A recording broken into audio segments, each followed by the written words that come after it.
the last step in this whole process, getting from university research to real life impact, is to set up the business.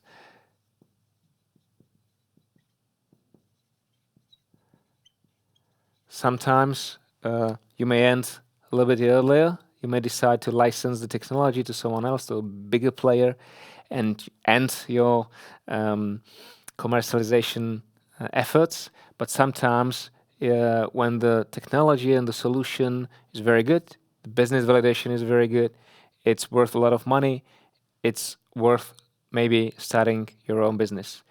And when you're setting up your business and you're based at university, it has a lot of specificities, but it's not that difficult as it seems.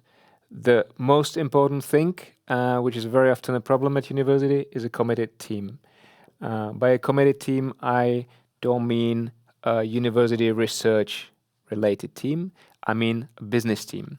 And it's very important to have a committed team because it takes some time to make the success. Second point, I can call it legal, but if you have some intellectual property from university, you probably will have to have something like a license agreement or a different agreement with the university. It's often complicated. It's often including some know-how as well as some proprietary intellectual property. So I advise to start discussing legal issues and conditions of your license agreement as soon as possible, as soon as you know you're going to start your own business.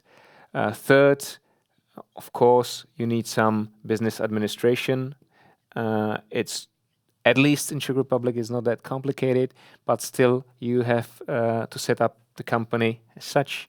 You have to have some shareholders agreement, some processes, at least basic processes, to really start the business.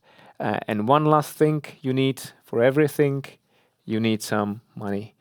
As I mentioned earlier, in the business validation and valuation, you have to think which path you'll choose. You either serve your first clients and earn money, and from this money you'll finance everything else, or it's maybe a more complicated, more costly solution, so you will need to raise some private money.